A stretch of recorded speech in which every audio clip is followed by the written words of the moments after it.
Okay, and now we're on week 2, and this week we're going to look at different types of argument, and in particular we're going to look at deduction and induction. These are the 2 basic types of argument, and we'll be looking at different examples of each type. Welcome back, everyone. So it didn't put you off entirely last week then? Difficult though it was, I'm sure it was difficult. Let's do a quick recap on last week so we can remember where we were.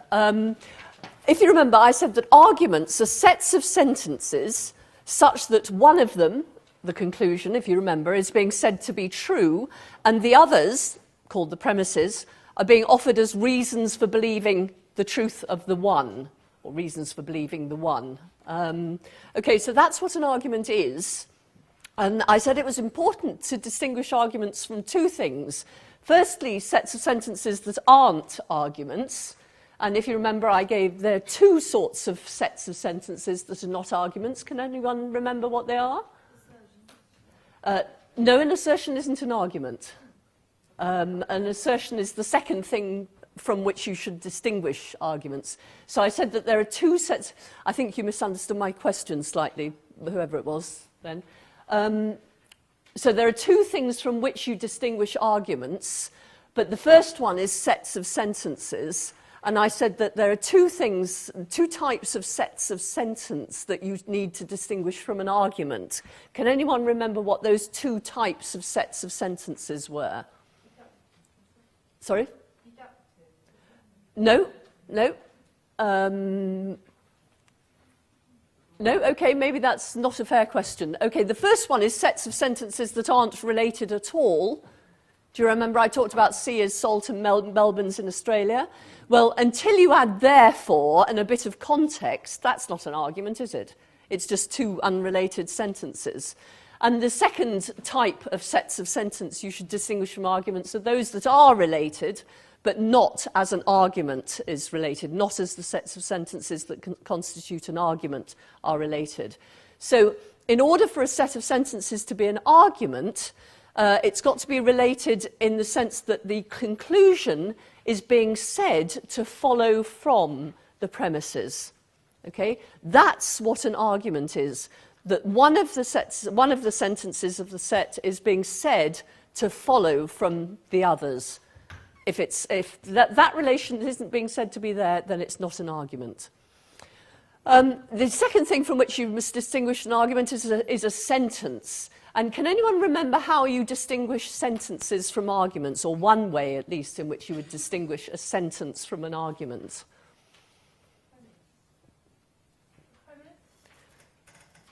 What do you mean by premise there?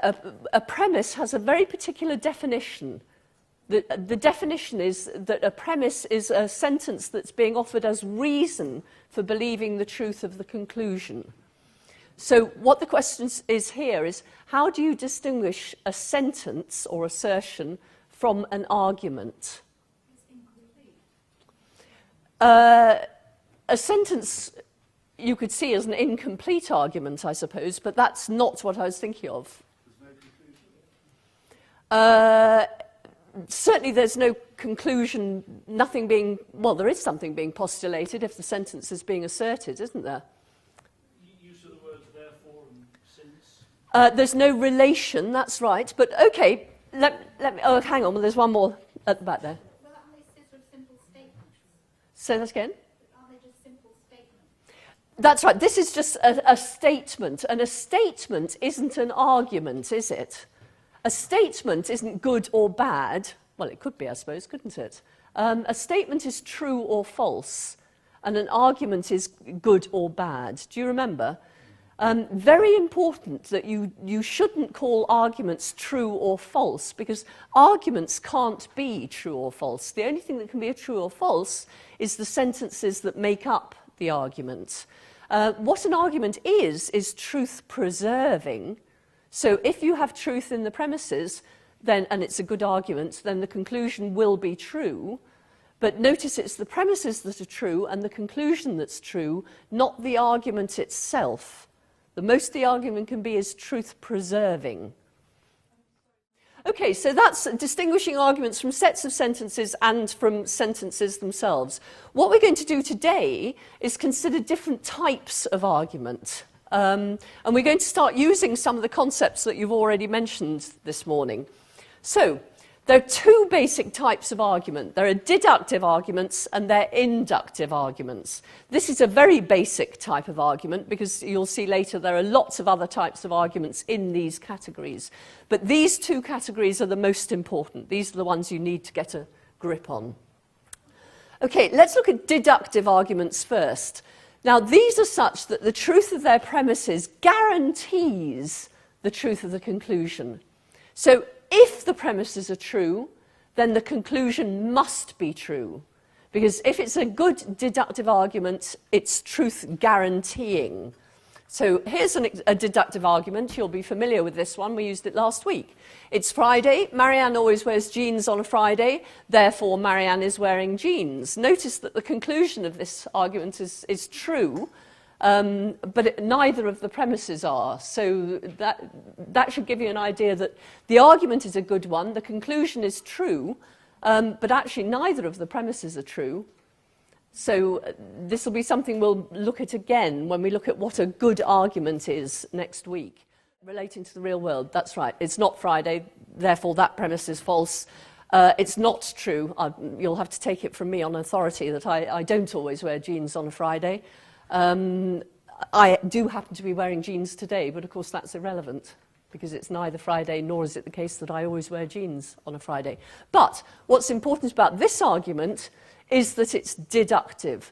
It's truth guaranteeing, at least conditionally upon the truth of the premises. Can you think of any situation, now really try and use your ingenuity here, let's see if we can get, in which that would be true. Okay, it isn't true, we know that, but we're assuming for the sake of argument that it is true. So imagine a situation where that's true and that's true for some reason. I always wear jeans on a Friday. Could that be false? Can anyone think? You might have lost them in the intervening week. Well, That would be the exception to the rule. well, wouldn't that make that not true? Well, because that sentence implies Marion always wants to wear jeans on a Friday. No, it doesn't. I may hate wearing jeans. That may be nothing to do with it. I may wear jeans as a penance on a Friday because I once did something really ghastly and said to myself, right, okay, from now on I'm always going to wear jeans on a Friday. So it doesn't say that I want to. Can anyone think of a counterexample? Okay, so it's true it would be Friday on that day, but would this be true?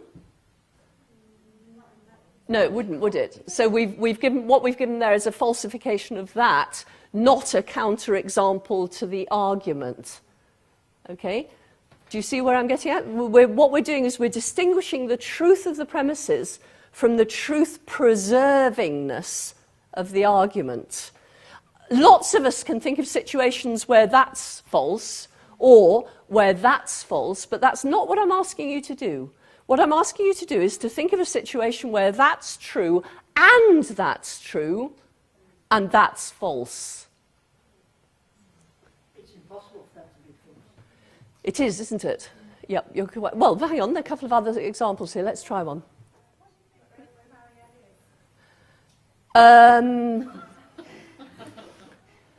So I'm on the moon or something like that. Very ingenious. I think what we're talking about is a situation where all these are these two are true together. Do you see what I mean? And what you're giving me is one where it's not Friday, aren't you? Really, you're trying to make it not Friday somehow by shifting me out of a certain time zone in which it is Friday. No, it won't do.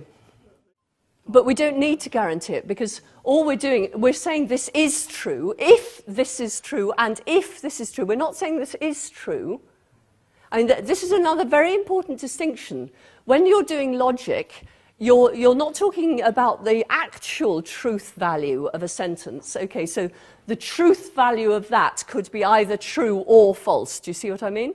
So that's the value of its truth. It's either true or false. And we're not saying it is true, but we're saying if it's true, and if this is true, this can't be false. And as you rightly said, actually, if these two are true, it's impossible for this to be false. It really is, isn't it? Well, if we're looking at an argument, we're asking ourselves two questions. The questions are, does the conclusion follow from the premises? And in asking that, what we're asking is, if the premises were true, would the conclusion be true? If the premises are true, would the conclusion be true? And if we look at these two premises and we ask that question, we're not asking whether the premises are true. We're saying, if they're true, would the conclusion be true? And the answer is yes. Can everyone see that? Yeah. This is a deductively valid argument. It's truth-preserving, and therefore it's very, very useful, because we know that if the premises are true, the conclusion must be true. Now, in this particular case, this is not very useful because it's all hypothetical. But can you imagine if this was something that we didn't know but we were wanting to test, then we could say, okay, it's Friday, Marianne always wears jeans on a Friday, therefore Marianne is wearing jeans. Then if you see that I'm not wearing jeans, what do you know? One or other of these isn't true, exactly. So if you see that Marianne isn't wearing jeans, you know either that it's not Friday, that one's false, or that Marianne always wears jeans on a Friday is itself false. So you know either your hypothesis is false or your observation is false. You're quite right, or both. That's right. So if you have a valid argument, a deductively valid argument, the conclusion to which is false, you know that one of the premises must be false. And that's why truth-preservingness is useful, whatever the situation is, even if it turns out that the conclusion's false. Anyway, again, that's something we'll talk about more next week. The only thing that's important for now is that you understand what a deductively valid argument is. You understand that it's truth-preserving, that if the premises are true, the conclusion must be true. Okay, everyone happy with that? Let's move on. Okay, you should note, incidentally, that deduction is an either-or thing. Either an argument is deductively valid or it's not. Okay, there's no in-between there. It's one or the other. A good deductive argument gives us conditional certainty. Certainty conditional upon the truth of the premises. Well done. I can feel you're getting it now. Okay, a bad one tells us nothing. Because if the argument isn't a good one, if it isn't truth-preserving, then the conclusion could be either true or false, and we really don't know. Okay, so that's deduction. Let's move to induction. Inductive arguments are such that the truth of their premises makes the conclusion either more or less probable. Okay, it doesn't give us certainty, makes the conclusion more or less probable. Now, this means that inductive arguments can be either weak or strong. Okay, so here's an example of a strong inductive argument. The sun has risen every day in the history of the universe, therefore the sun will rise tomorrow. Okay, that's a strong inductive argument. Why isn't that a deductive argument?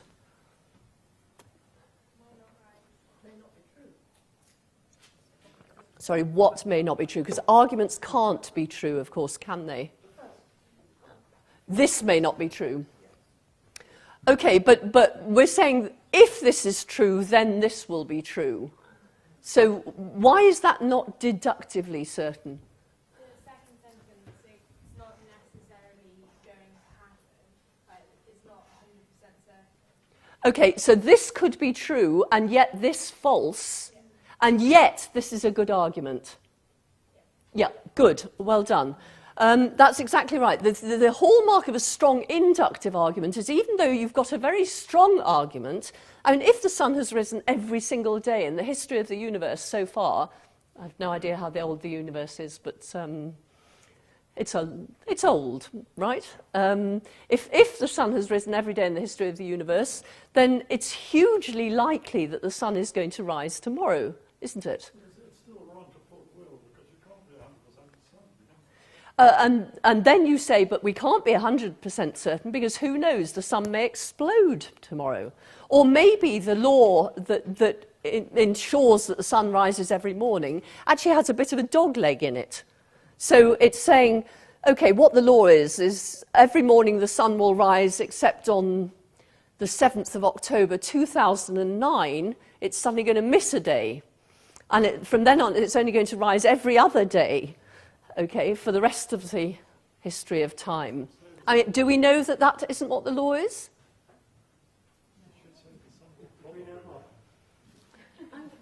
Do we know that the sun, that the law that ensures that the sun has risen every morning in the history of the universe so far won't tomorrow miss a day? So how does it That get so long then if it could change? We don't have that assurance. Doesn't that make the law weaker? Well, it makes it weaker, but it means that we haven't got certainty. This could be true and this false. But it's a different type of argument. We mustn't think that because deductive arguments are certain and inductive arguments aren't, that therefore inductive arguments are somehow inferior. Because actually they're dealing with different things. This is the sort of argument that science deals with, isn't it? You observe that nature has been like this all the times before, and then you extrapolate into the future to assume it's going to be like that in the future. So every daffodil you've ever seen in your life so far has been yellow. You're going to assume that the next daffodil you see will be yellow. There's another bad example, you see. But you see what I mean, I hope. Why are Marianne's genes different in that case? Just because she's worn them every Friday up till now, why are we saying that she will therefore tomorrow wear them as well? If tomorrow, let's say tomorrow was Friday. Because there's a... Whoops, sorry, I'm going the wrong way. This is the argument, right? An argument is a set of sentences. There are 3 sentences in this argument. The argument claim that's being made by this sentence is that if this is true and this is true, then this will be true. This will be true, okay? And this one, the inductive argument, is saying, if this is true, this will be true. Okay? Now, in this case, we can say, but there could be a counterexample to this. The counterexample might be that the sun explodes tomorrow, or that the law of nature has had written into it from the history of time that it'll change tomorrow, of all days. We know that this doesn't give us certainty, but it gives us a jolly good reason for thinking that this is true, doesn't it? I mean, I could give you an inductive argument that goes like this. In fact, let me give you one. Every time I've seen Marianne, she's been wearing earrings. Therefore, next time I see Marianne, she'll be wearing earrings. Okay? Now, is that a strong inductive argument? No. Well, it's not very strong, is it? I mean, the next time you see me, you might have come knocking on my door at 7 o'clock in the morning and I've just got up. And I don't wear earrings in bed. So the next, you know, we know too much about the world, about people, about earrings and things like that to know that that's a good inductive argument. Could you put in another assertion that would make that deductive rather than inductive? Well, let's go back to this one and notice that here we're arguing from this, not to it. Okay, this is a premise in our argument, not a conclusion. Okay, whereas if we're looking here, oh, now I'm going the wrong way the other way. Oh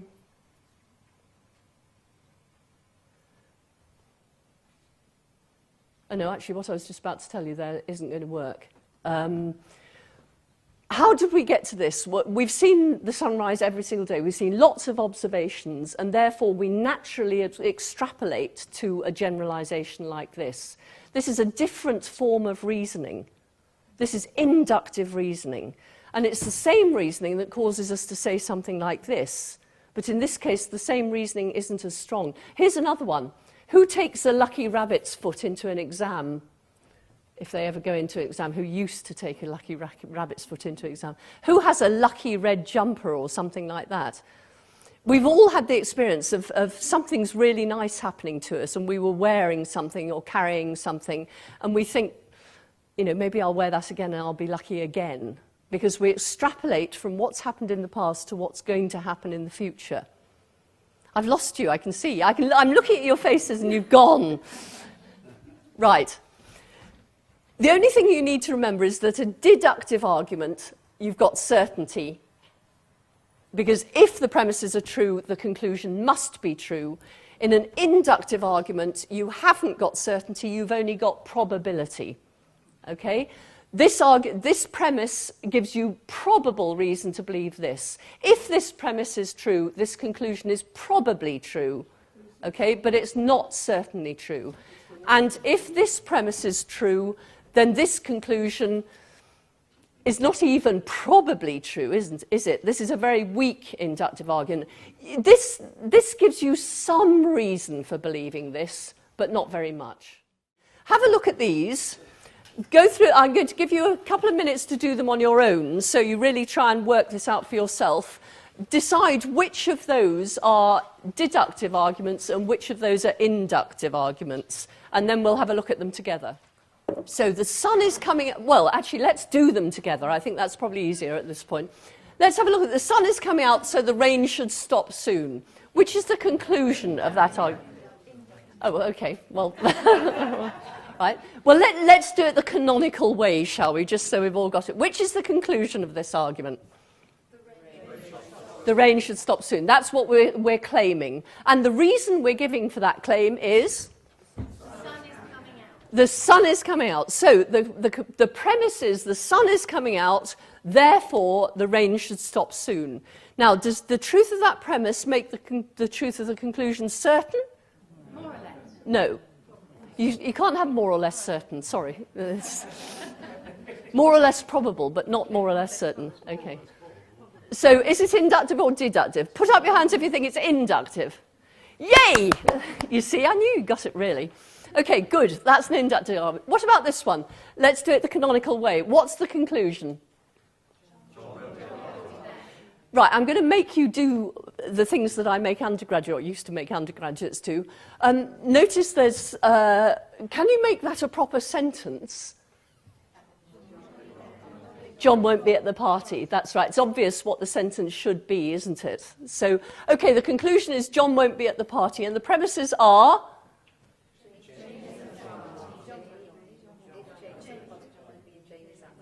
Good. There are two premises here. One is Jane is at the party, and the other is if Jane is at the party, John won't be at the party. Notice that that's a complex sentence that's constituted of two sentences within the sentence. But you don't separate those two to make them two different premises, because the sentence being asserted is if Jane is at the party, John won't be. That's the premise. Good, okay, so we've got an argument that goes, if Jane is at the party, John won't be at the party. Jane is at the party, therefore John won't be at the party. Is that deductive or inductive? Put up your hand if you think it's inductive. Okay, put up your hand if you think it's deductive. Well done, okay. So you are getting this, okay, it's just sign up. The house is a mess, therefore Lucy must be at home. What's the conclusion? Just Lucy must be at home. The therefore just marks the conclusion rather than being the conclusion. Okay, Lucy must be at home. Premise the house is a mess. Inductive or deductive? Put up your hand if you think inductive. Well done. Can you give me a counter-example to that argument? Yes, that's right. Okay, so the house is a mess, but Lucy isn't at home. You've had burglars instead. Good, okay. Either he's in the bathroom or the bedroom. He's not in the bathroom, so he must be in the bedroom. Conclusion's obvious. It must be in the bedroom. And the two premises, either he's in the bathroom or the bedroom, he's not in the bathroom. Okay, deductive or inductive? Deductive, well done. Okay, dog would have barked if it saw a stranger. It didn't bark, so it didn't see a stranger. Deductive, good. No one in Paris understands me, so my French must be rotten or the Parisians are stupid. which I got this from a book. Inductive. Okay, it's difficult, that one, but it is inductive, you're quite right, because what's the conclusion?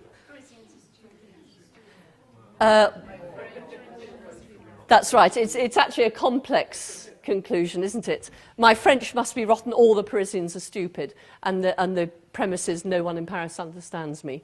So it may be the case that if that's true, these are true, but there are other reasons for nobody understanding me, aren't there, as well?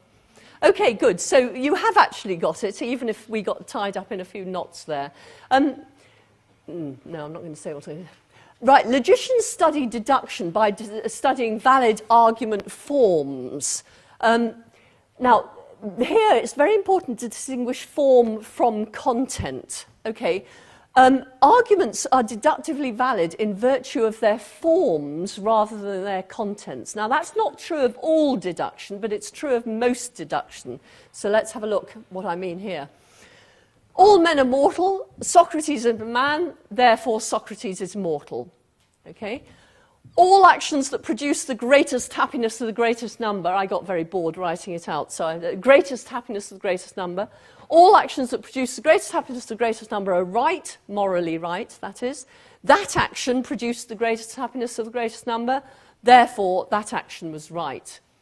Okay? Can you see that the form of those two arguments is exactly the same? Can you see that? So the content of the two arguments is quite different. This is an argument about Socrates and mortality, and this is an argument about morality and the greatest happiness of the greatest number. Completely different topics, completely different content, but each of the arguments has the same form. Can anyone try and write down the form? Tell me the form of that argument, the structure of it. Do you not know what I mean? No, okay. Let's do it together. All A's are B. S is an A, therefore S is a B. Did you get that?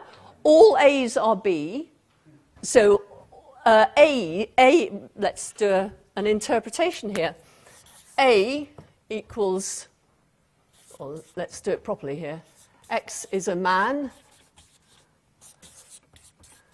X is mortal. S is Socrates. And the form of this is all A's are B. S is an A. Therefore, S is a B. Are you with me? Let me do it again. Can you see on the side there? So if this is the interpretation, I've just changed the words for symbols here, and the symbols are only letters. So A of X says X is a man, X is mortal, is B, and S is Socrates. So all A's are B. S is an A, therefore S is a B. You with me? So see if you can do that for the other argument. What would we have to say that A is there? Good. A is an action. BX is difficult. Go on. No, okay. All men are mortal. All actions that produce the greatest happiness, the greatest number, are right. Okay, so actually A isn't actions, is it? It's actions that produce no, not right actions, actions that produce the greatest happiness, the greatest number. So all men are mortal, and all actions that produce the greatest happiness, the greatest number, are right. You with me? So all A's, all men, are B's, mortal.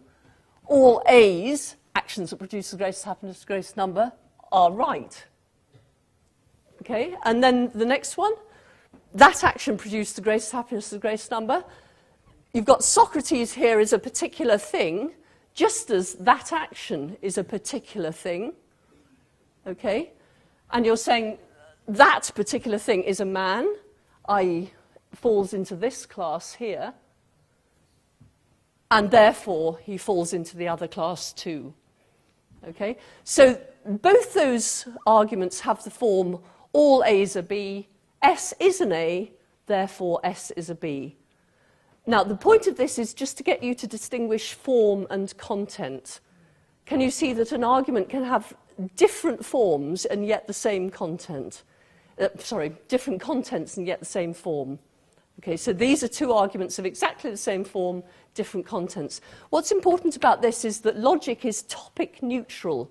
Once you've learnt how to do logic, it doesn't matter what you're doing it with or on, it's always the same. Logic is the same whether you're talking about the colour of chairs, whether you're talking about biochemistry, whether you're talking about the philosophy of time. It doesn't matter what you're talking about. If an argument is valid, it'll be valid by virtue of its form, whatever the topic is you're talking about. So logic is the ultimate transferable skill. If you've learnt logic, you can do it with whatever you happen to be talking about, whatever it is you're interested in, whether it's art history or fashion. Right, okay. Let's have a look at a few argument forms. Here's a valid argument form. If P then Q, P therefore Q. What's P standing in for here? What type of thing is it standing in for? Can anyone tell me? Good, or a sentence I was going to say, but a premise is even better. Yes, well done. So this is one sentence. What's this? No. No, not even that. It's actually, that's a premise. Actually, that's a premise. That's only a sentence. Can you see why? That's right. Okay, so if P then Q is one premise, P is the other premise, and Q is the conclusion. So all we've done there, instead of thinking about actual sentences, we've just put in what are called sentence letters. Any letter will do, doesn't matter, just so long as you get the form of the argument right. Can you think of an argument that fits that form? Okay, just think for yourself now of an argument that fits that form. You could use one that we've already used. You could use one to do with the colours of the chair in this room. Quite difficult, but see if you can think of one. Go on, try it. If I'm happy, then I can sleep. I am happy, therefore I will sleep. Give her a clap. Well done. That's exactly right. Can anyone think of another one? All miracles. No, there's no all there. No, just... the impossible cannot happen. If the impossible cannot happen, then... miracles are impossible. No, you're not quite getting the idea here. Now, this will be happening to lots of you. This is not just you. The form is if sentence, then sentence, sentence, therefore sentence. And these two have got to be the same sentence, and these two have got to be the same sentence. So the form of it has got to be if P, then Q, P, therefore Q. Think of another one. Think to yourselves first, and then when you feel confident that you've got it, put your hand up and we'll try. This is really doing logic. So if you're finding it hard, that's right, it's in the nature of the beast.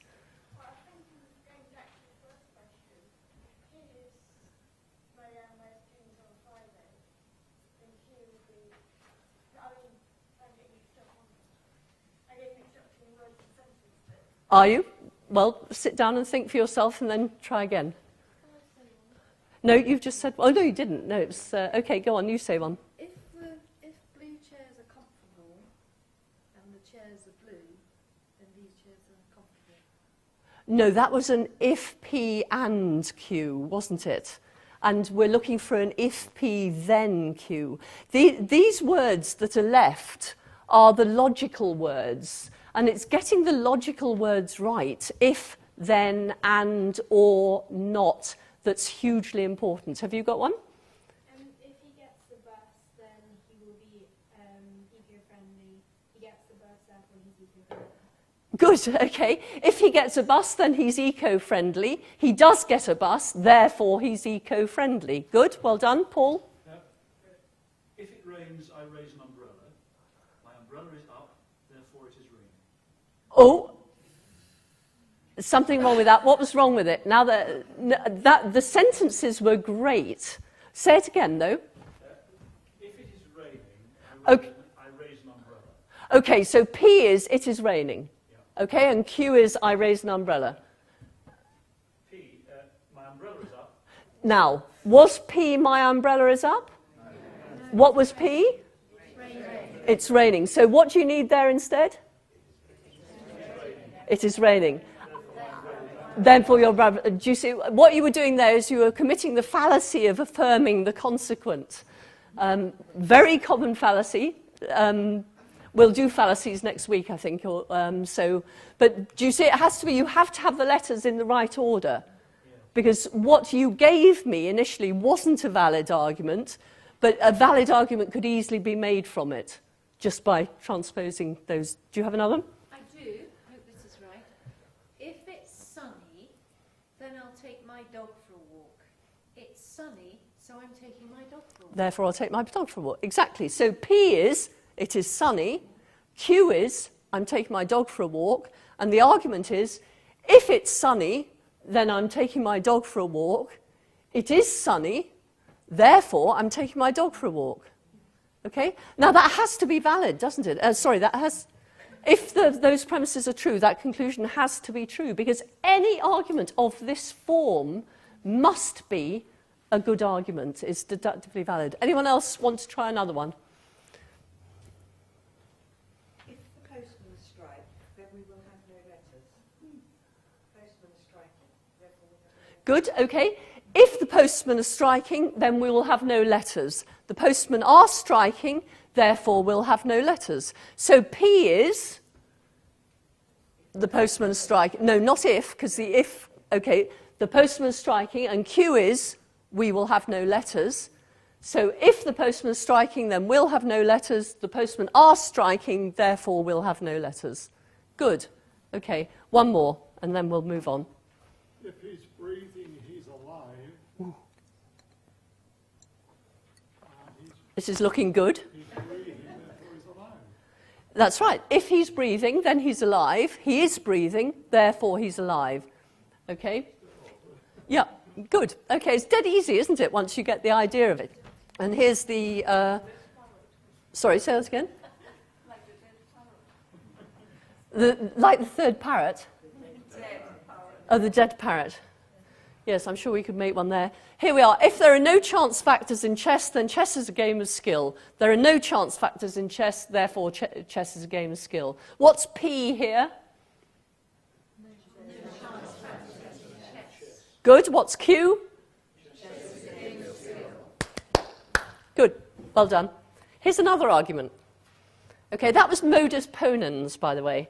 So you know how to do modus ponens. Here's molus tollens, the mode of denial. If P, then Q, not Q, therefore not P. Okay, if P, then Q, not Q, therefore not P. So this is saying, in effect, that P is sufficient for Q.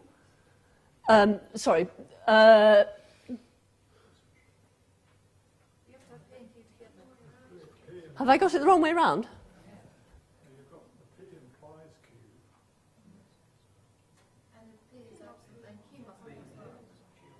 No, I have got it the right way around.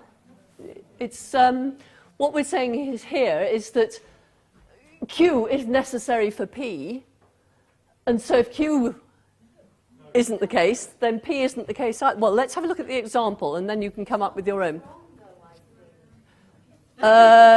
Actually, this example is wrong, because that shouldn't be in there. But let's do it. If the dog didn't know the visitor well, the dog would have barked.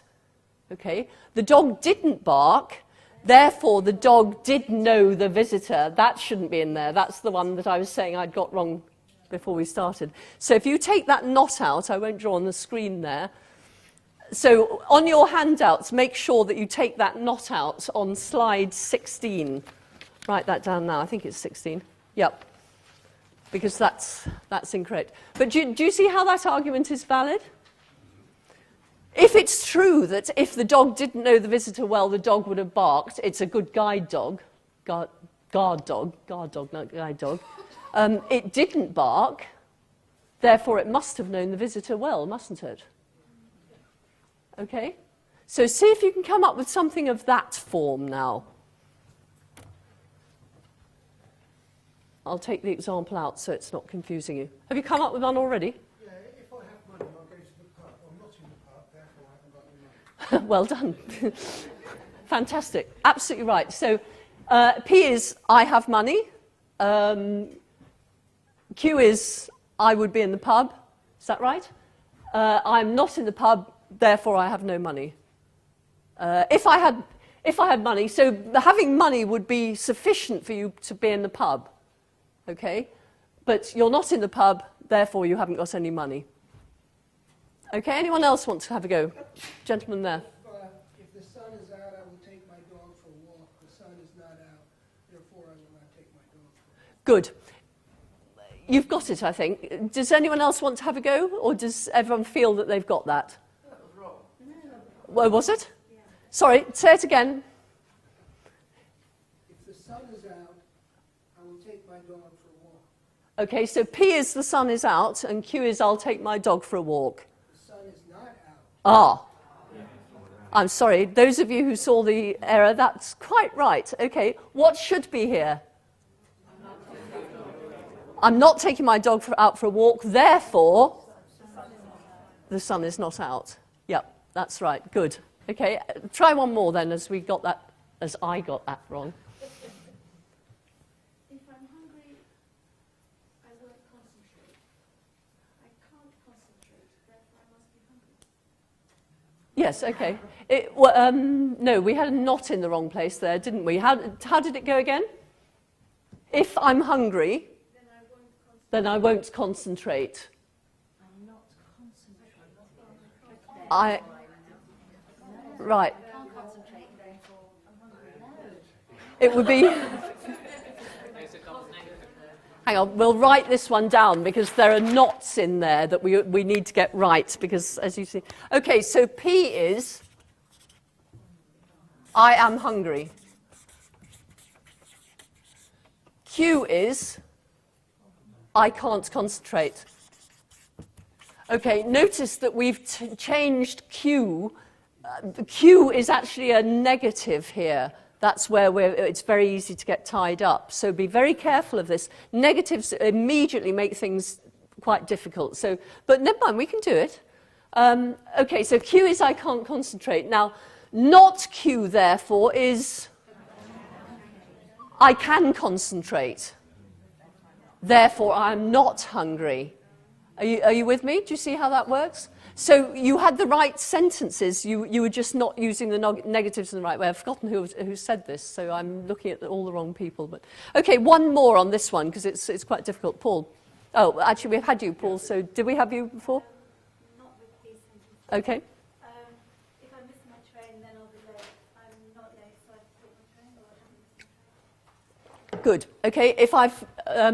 If I catch my train, no, sorry, start again. If I miss my train, I'll be late. If I miss my train, I'll be late. I'm not late. I'm not late. So I haven't missed my train. Therefore, I haven't missed my train. Can you say, or I've caught my train? Or do you have to use the same? You don't have to use the same words as long as you... Now, this is actually an important point. You don't have to use the same words as long as the words have the same meaning.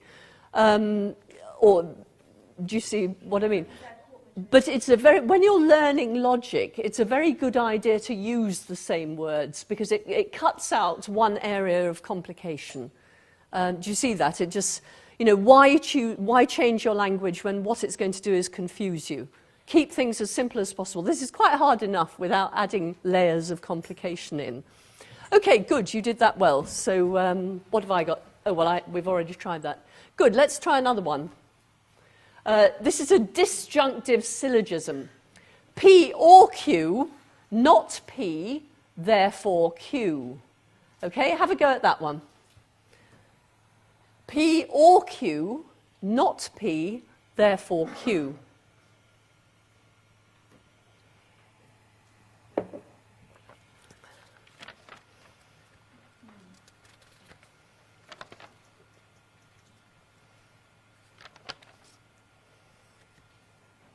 Okay. Oh, good. Look at you. Hands going up immediately now. Well, it's either raining or sunny. It's not raining, therefore it's sunny. Brilliant. Okay. It's either raining or it's sunny. It's not raining, therefore it's sunny. Good. Well done. One at the back there. Well, something similar. It's either hot or cold. It's not hot, therefore it is cold. Good. Well done. Anyone else?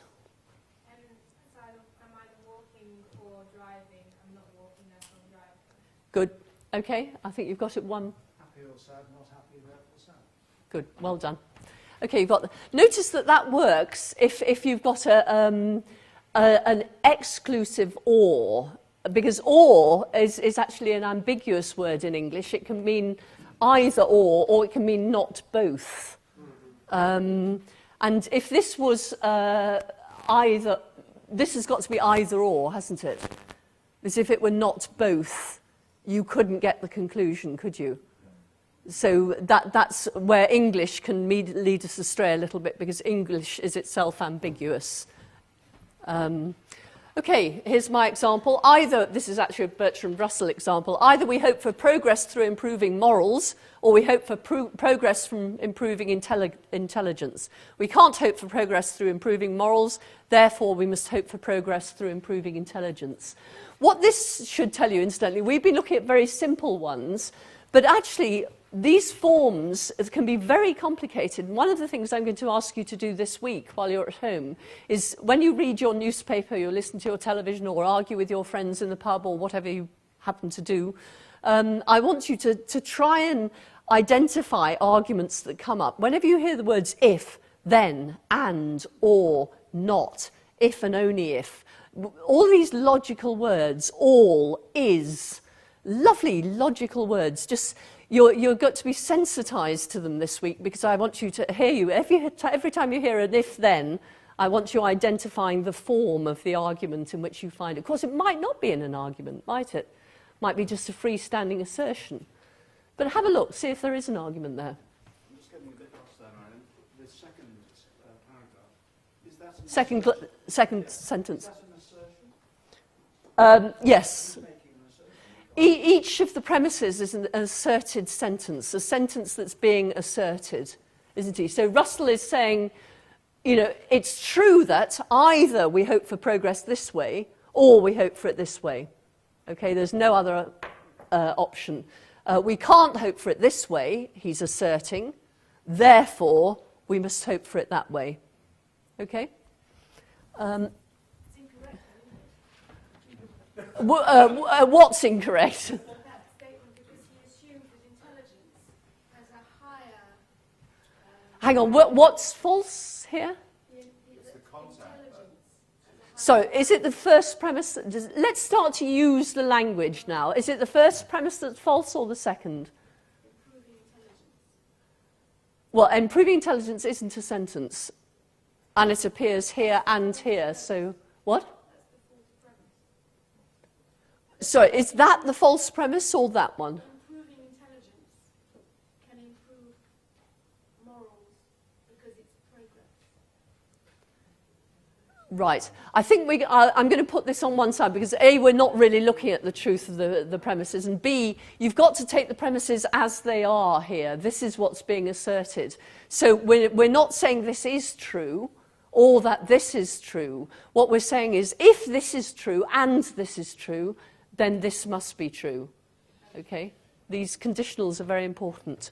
Where does presupposition and biases come into identifying an argument? Presupposition of what? And biases. We'll get onto that later on. So what I want to get us now, just sensitizing us now to deduction and induction and to the form of an argument. That's what we need to get today. Okay, let's move on. Here's another one, Leibniz law. A is F. A equals B, therefore B is F. I'll give you my example of that because it's quite a difficult one. Jane is tall, Jane is the bank manager, therefore the bank manager is tall. If these are true, is that true? Has to be, doesn't it? Can't be anything else. Go on, think of a couple of examples of that one. Go for it. Dogs bark. No, No. don't think it's going to work. Why is that not going to work? Let's see, why is this not going to work? Well, dog's bark doesn't have the form A is F is the chair is blue, Marianne is tall, the board duster is lost, etc. Not dog. You could say the dog is barking, but dog's bark is saying of one class of things that they fit another class of things, and that's not the form of that sentence, is it? I don't know, but could you say chair is blue, this chair is comfortable, therefore this chair... Go on. Not quite, no. What we've got here, this is a very interesting ambiguity here. Is a very slippery word in English. You can have the is of predication and the is of identity. And your attempted argument there, and don't worry about this at all, this is a perfectly reasonable mistake to make, you equivocated between these two ises. So you said this chair is blue, is that right? And then you said this chair is comfortable. Okay. Now this, well actually those are both ises of predication, aren't they? Whereas what we're looking for here is an is of identity, isn't it? A is B is the very same thing as B. So here we've got a predication, haven't we? A is F. A has a certain property. And here we have, and this thing A is the same thing as this thing B. Therefore, B is F. Okay, do you see how that has to be true? It's a law of logic, this one, isn't it? This is Leibniz law. It is a law of logic. If A is F, if Marianne is tall, oh, I'm just giving you the same example, so let me give it to you. If Jane is tall, and Jane is the bank manager, here's an is of predication, so we're predicating tallness of Jane, aren't we? Are you with me? And here we've got the is of identity, haven't we? Jane is the bank manager. Okay? If that's true and that's true, that has to be true, doesn't it? Because the bank manager is Jane, isn't she? Yes, that's what we're doing. We're looking at examples of deductively valid arguments. Arguments that are valid by virtue of their form.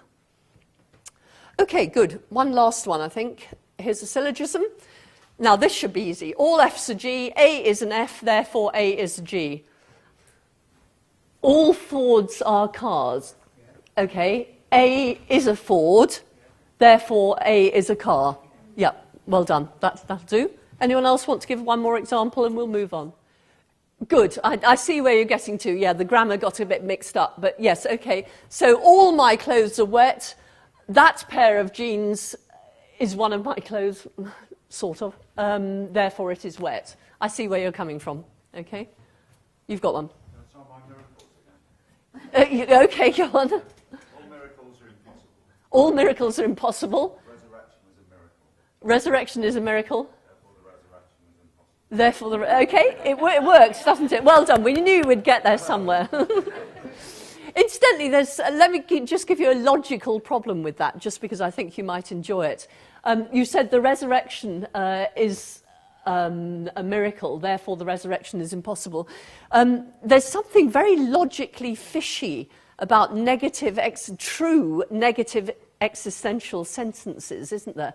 If we say Pegasus doesn't exist, aren't we picking out something by the word Pegasus in order to say of it that it doesn't exist? In which case, how can a negative existential be true? See what I mean? Hamlet doesn't exist. You're picking out something, Hamlet, in order to say of him that he doesn't exist. Well, how can you do that? You shouldn't be able to do that. I'll just leave you with a little conundrum, because that's philosophical logic, and we're not doing that here. We're doing symbolic logic here. So now you know of two different types of logic.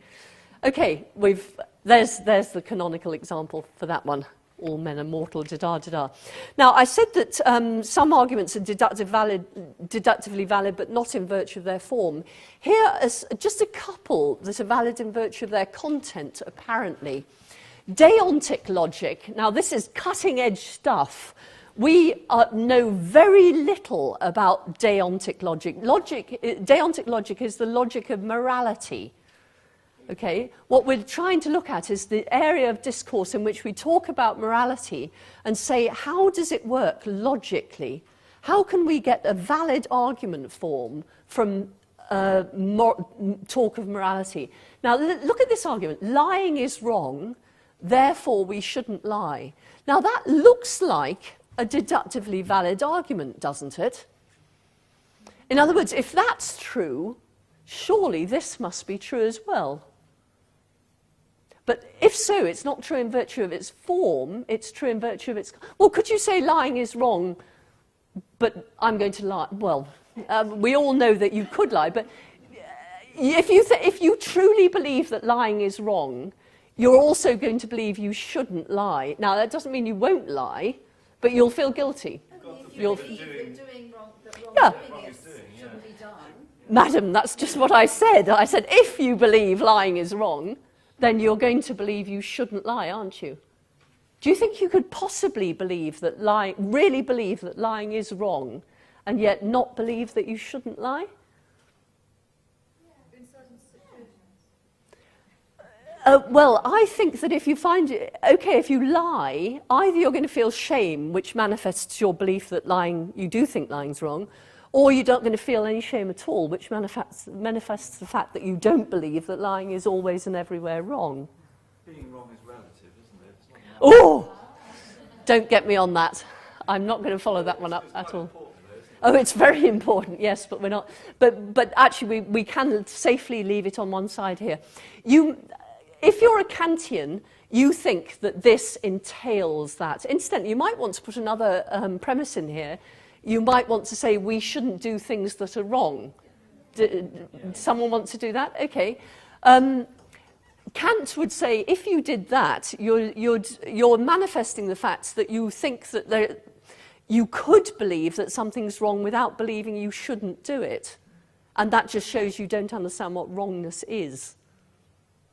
To Kant, to have the proper moral concept, which is that lying is wrong or something like that, you cannot believe that something is wrong without also believing you shouldn't do it. So it doesn't mean you won't do it, because we all know that we do things we believe to be wrong, but your belief that it's wrong will manifest itself as guilt, and if it doesn't, it manifests the fact you don't believe the first thing, that lying is wrong. So anyway, we're not going to get into morality. I just wanted to say there is a type of logic called deontic logic, and it looks at that sort of inference. And notice that we can't give you a form for that. That's the very meaning of the word wrong. There's something very special about the meaning of the word wrong, logically. Here's another one, modal logic. Modal logic is the logic of necessity and possibility. It's necessarily the case that there are no square circles. In other words, there's no possible world in which there's a square circle. If it's square, it's not circular, and so on. Therefore, it's not possible that there are square circles.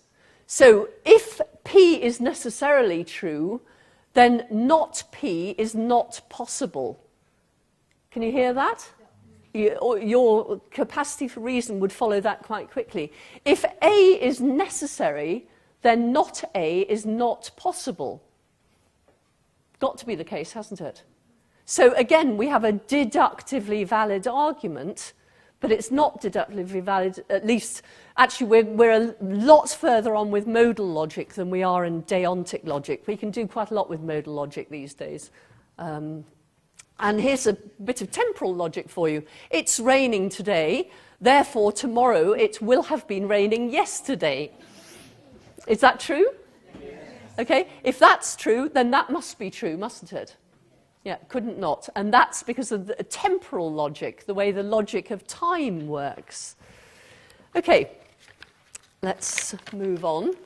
Getting a bit short of time here. we'll move on to inductive arguments. Now, inductive arguments, you remember, what's the hallmark of an inductive argument? Is if the premises are true, the conclusion might be true, probably is true. That's right. Okay. So the premises give us reason for believing the conclusion, but not, in this case, certainty. They don't give us conclusive reason for believing the conclusion. And that's because inductive arguments rely on the assumption of the uniformity of nature. That's what Hume called it, David Hume. The idea that the future will be like the past. So if we've seen the sun rise every day in the history of the universe, we expect it to rise tomorrow. If every time we've come here for Marianne's lecture on Monday at 2 o'clock, and Marianne's been lecturing at 2 o'clock, we'll carry on doing that. And if we come on the 7th week, we'll be disappointed, sadly. Okay, but it was quite a good reason for believing that Marianne would be lecturing on Monday at 2, that she has been lecturing at 2 every Monday for the last 6 weeks, but it's not conclusive, and so on. So we are, one of the biggest problems of philosophy, in fact, is how do we justify, can we justify this assumption, the assumption that the future is going to be like the past? Why should we think that the future has been like the past? Can anyone give me a reason? Because it always has. Exactly. Because it has always been the case that the future has been like the past in the past. So that's a circular. Yes, exactly. Every time you try and justify the belief that the future is going to be like the past, you'll find yourself arguing in a circle. The only reason we think that that works is because it always has worked in the past. Therefore, we assume it will work that way in the future. But human beings just cannot not argue like that. And it's very interesting. I was playing with my cat the other day, and I noticed that it doesn't go in for inductive reasoning. If you do that with a cat, if you do it with a human being, the human being will keep going and expect you to keep going, but the cat doesn't. If you stop it, it stops. You don't catch it just slightly. It was interesting. Anyway, that's what inductive arguments rely on. Okay, tell me why this one. Tell me what it is we're assuming. Actually, this is a silly question. In fact, I don't like this question. I'm going to skip it. You can see why the assumption here is that because the sun has always done this, it'll always continue doing that in the future. And the assumption here is that because, in your experience, Marianne's always done this, in the future, Marianne will always do this. But our background knowledge comes in to say whether you think it's a strong argument or a weak argument. And I think you'll see that, given what we know about physics, about astronomy, about the laws of nature, etc., that is a strong argument. Given what we know about people and what they wear, that's a weak argument. But both of them rely on the assumption of the principle of the uniformity of nature. And there are subcategories within the category of inductive arguments. Here's one, an argument from analogy. A is like B, A is F, therefore B is F. Okay, A is like B, and notice these smaller lowercase letters stand in for particular things, whereas letters like this stand in for either properties or sometimes sentences, but I tend to use PQR for sentences and A for... oh, actually, that should be smaller case. Now I've started explaining it, that should be smaller case. Scrub that. Okay, A is like B, A is F, therefore B is F. You see how that works? And here's an example. The universe is like a pocket watch. A pocket watch has a designer, therefore the universe has a designer. You'll be familiar with that. Pascal's, no, it's not Pascal's. What is it? Paley, thank you. So the universe is like a pocket watch. A is the universe. B is a pocket watch. A is F. I've got this the wrong way round, haven't I? Here's your homework. Take that argument and put it into proper canonical, logical form. Come back and tell me where I've got that wrong, because I've got several quite interesting little errors in there. Some of them are just in the logic that I'm using, and some of them are, I've just transposed various things. It should be easy for you to see where I've gone wrong. Do it. And come and, if you want to come and check that with me next week, I'm very happy to have a look at it. Okay, do you want to come up with your own argument from analogy? Got time for one or two, perhaps.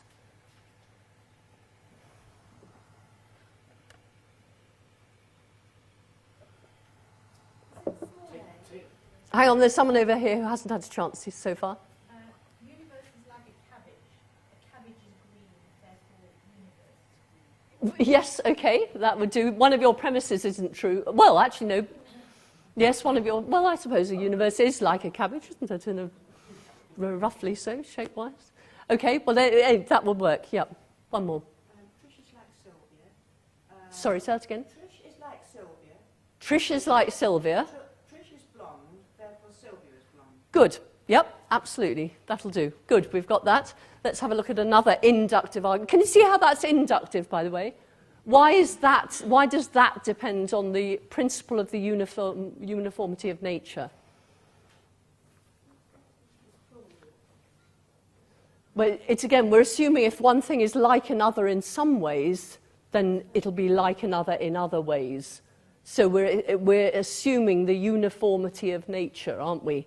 So if it's like that in one way, it'll be like that in another way as well. Here's another argument, an argument from authority. Einstein is a brilliant physicist. Einstein says relativism is true, therefore relativism is true. Of course, we could put in a different thing here. Einstein says pacifism is the right creed, therefore pacifism is the right creed. What have we done there? We've changed a good argument to a bad argument. Why is one good and one bad? He's an authority here. Because he is an authority on physics, that's right, and he isn't an authority on politics. But we'll be looking at good and bad arguments from now on, after next week. Okay, causal arguments. We looked at causal arguments briefly last week. Every time an A occurs, a B occurs. Therefore, A's cause B. Now, we have a huge tendency, and in fact, that tendency was manifested here last week in this very room, wasn't it? Where we assume that where there's a correlation, there's also a causal relation. Well, we know that that's not true, is it? We know that there can be correlations without causal relations, but even so, our evidence for causation tends to rest on a correlation. So if every time an A occurs, a B occurs, we'll tend to think that A's cause B's. So we argue from observation of a correlation to an assertion about a causal relation. And just to say quickly that causal arguments can be deductive or inductive, depending on whether we're arguing from a causal claim or to one. So, A's cause B, there was an A, therefore there will be a B. Every observed A has been followed by a B, therefore A's cause B. Which of these is deductive? Left or right? My left or that's left. Deductive, inductive. Yep, that's right. We're taking cause here. What we're saying, we're arguing to a causal claim, aren't we? From observations of correlation. And here, we're arguing from a causal claim, indeed, the conclusion of that one, to a particular claim. Okay? So that's deductive. Well, you should be able to do this. Okay, that's deductive because if that's true, and that's true, then that must be true. Okay? This might be true and yet this be false. But even so, that is reason to believe that, isn't it? Okay? It's just not conclusive reason. Whereas these are conclusive reason to believe that. Right. Your task for the week ahead. See if you can find in your newspaper, magazine, or a book, or wherever, I've said 4, but that's entirely arbitrary. Just see if you can find some arguments that fit the patterns that we've been looking at today. And you might also notice in your own behaviour, as you're talking to people, you'll find yourself, and I'm hoping to sensitise you to these logical words so that they can't go past without your thinking, ooh. So when you find yourself saying if, then, that's a particularly good one, if, then, or therefore, or since, or things like that. Catch yourself and try and work out what your argument was. Now, some of your arguments are going to be far too complicated to work out like that. At the moment, stick to simple ones. See if you can find yourself offering a simple argument. I said if you don't clean your room, then this would happen. You did not clean your room, therefore, you know, this sort of thing is what you're trying to find out for. And have a look and see if you can fit them into the forms that we've given here. Okay, and next week we're going to look at actually identifying arguments and setting them out logic book style. We've been doing that today, but we're going to do that with some rather more complicated arguments next week. We're going to look at arguments that you might make in the pub or in a newspaper or something like that. We'll look at a few magazine leaders and things like that. Sorry, newspaper leaders. That's it.